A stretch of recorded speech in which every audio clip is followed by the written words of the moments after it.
Bismillahirrahmanirrahim. Assalamualaikum warahmatullahi wabarakatuh. Apa khabar semua anak-anak pelajar Ustaz tahun 1? Ustaz harapkan kamu semua dalam keadaan sihat sejahtera dan bersemangat untuk kita terus belajar pada hari ini insya-Allah. Alhamdulillah bertemu lagi kita pada minggu ini dalam kelas Kafa bersama Ustaz dalam mata pelajaran akidah bagi anak-anak tahun 1. Okey, sebelum kita mulakan pelajaran kita pada hari ini, sama-sama kita membaca doa belajar terlebih dahulu. Bismillahirrahmanirrahim. Allahumma aftah alaina hikmataka wanshur alaina min khazaini rahmatika ya arhamar rahimin. Amin. Okey, insya-Allah pada hari ini kita sambung pelajaran kita, iaitu berkaitan dengan tajuk yang pertama, rukun iman. Rukun iman. Okey, pada minggu lepas dan 2 minggu lepas kita dah belajar masih dalam rukun iman, iaitu kita dah belajar berkenaan dengan pengertian rukun iman. Kita dah tahu apa maksud rukun kan? Kamu dah belajar apa maksud iman. Kemudian hukum hukum beriman, iaitu wajib. Kemudian perkara, 6 perkara rukun iman kamu dah tahu kan?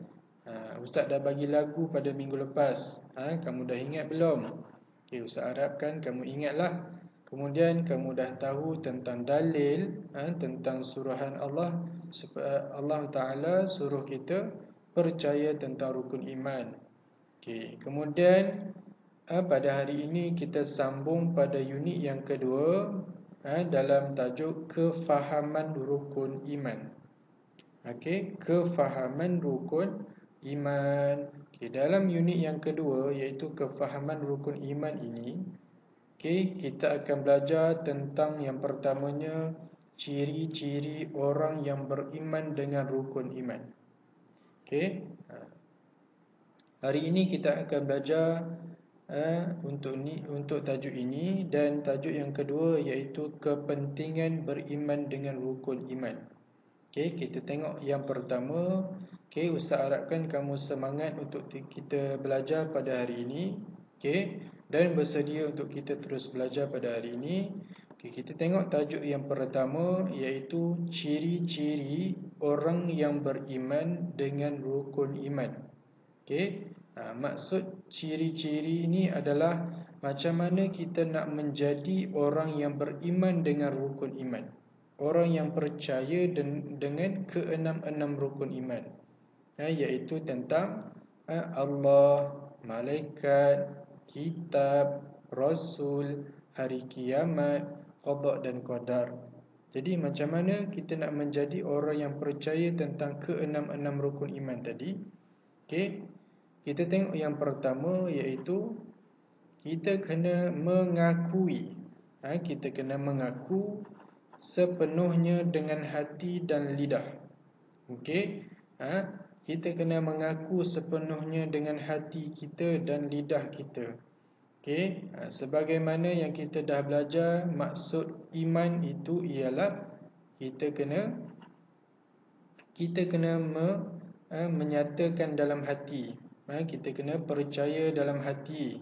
Kita kena percaya dengan lidah kita bahawa sesungguhnya adanya Allah, adanya malaikat, adanya kitab Allah, adanya rasul-rasul Allah, adanya hari kiamat, dan adanya qada dan qadar Allah. Jadi dengan hati kita kena percaya, dengan lidah kita pun kita kena mengaku. Itu yang pertama, macam mana kita nak menjadi orang yang beriman dengan rukun iman. Yang kedua, macam mana kita nak menjadi orang yang beriman, iaitu kita kena menunaikan segala perintah Allah dan Rasulnya. Perintah Allah. Apa perintah Allah yang Allah suruh kita lakukan? Salah satunya, contohnya adalah, gambar ini adalah solat kan, ataupun pergi ke pergi haji, apa lagi, berpuasa, kan. Kemudian Rasulullah pun, Nabi Muhammad kita mengajar kita macam mana untuk solat, untuk berpuasa. Jadi apa sahaja segala perintah Allah, suruhan Allah dan suruhan Rasulullah, kita kena ikut. Kita kena tunai. Tunai ni maksudnya kita kena ikutlah. Okey, Allah suruh kita solat, kita kena solat. Okey, Allah suruh kita puasa, kita kena puasa. Okey. Rasulullah ajar kita macam mana cara solat, kita kena ikut. Bagaimana cara untuk berpuasa, niat puasa dan sebagainya, kita kena ikut. Itu yang kedua. Yang ketiga, macam mana kita nak menjadi orang yang beriman dengan rukun iman, iaitu kita kena meninggalkan segala larangan Allah dan Rasulnya. Yang tadi kita kena ikut perintah Allah dan Rasul. Yang ketiga ni kita kena tinggal segala larangan Allah dan larangan Rasulullah. Apa larangan-larangan Allah? Salah satunya iaitu, ini gambar ni, dia sedang apa ni? Iaitu bergaduh. Allah larang kita bergaduh. Rasulullah larang kita bergaduh dengan saudara kita sendiri, adik-beradik kita sendiri, ataupun dengan kawan-kawan ke, ataupun dengan sanak saudara kita dan sesiapa sahaja.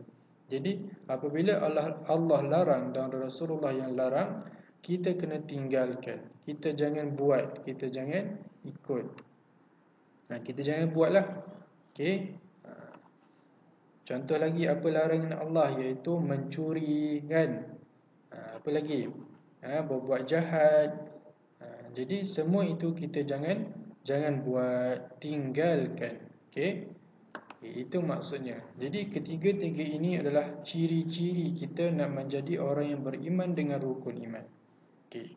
Itu tajuk pertama. Tajuk yang kedua pada hari ini iaitu tentang kepentingan beriman dengan rukun iman. Apa pentingnya? Kepentingan ni maksudnya, kenapa penting kita kena beriman kepada rukun iman?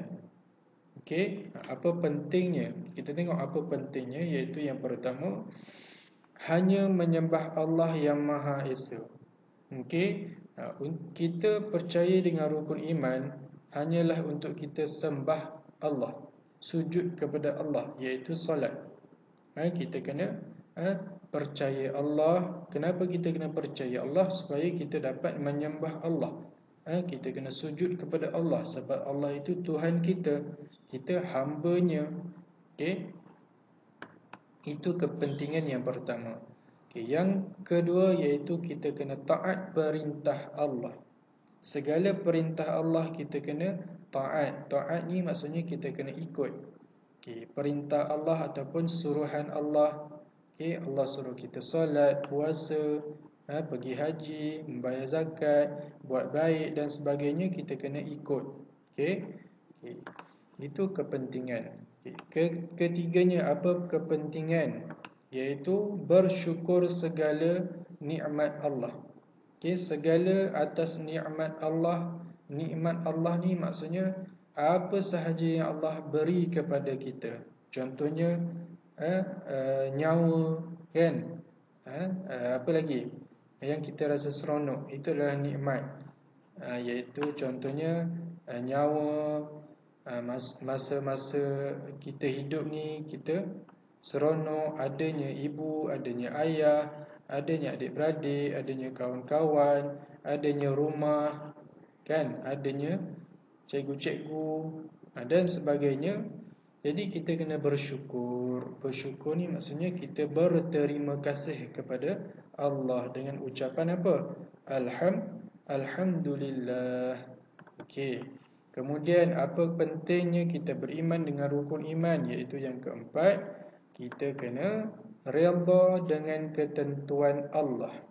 Redha ni maksudnya kita kena terima seadanya. Apa-apa sahaja yang Allah telah tentukan kepada kita, kita kena terima. Okey. Kemudian seterusnya, kepentingannya adalah menjadi akhlak mulia. Menjadi kita ni menjadi seorang yang berakhlak mulia. Okey, akhlak yang baik. Okey, orang-orang yang baik. Itu pentingnya kita kena beriman dengan rukun-rukun iman.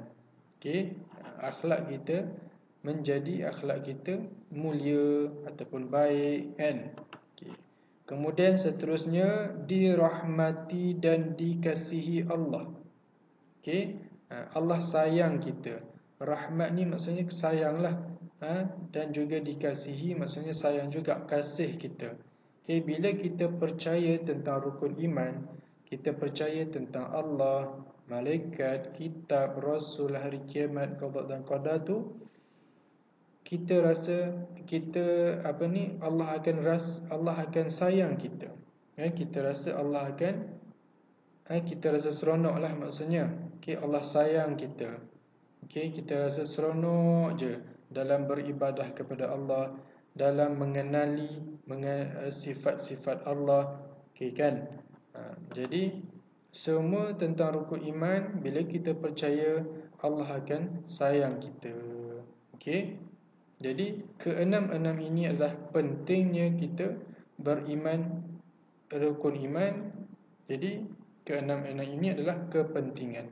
Okay, apa pentingnya kita beriman dengan rukun iman. Jadi itu sahaja untuk hari ini. Ustaz harapkan kamu faham tentang iaitu ciri-ciri orang beriman dengan rukun iman dan juga kepentingan beriman dengan rukun iman. Jadi itu sahaja untuk hari ini. Ustaz harapkan kamu semua faham dan memberi tumpuan sepenuhnya pada hari ini. InsyaAllah kita akan sambung pada minggu hadapan. Sehingga berjumpa lagi. Assalamualaikum warahmatullahi wabarakatuh.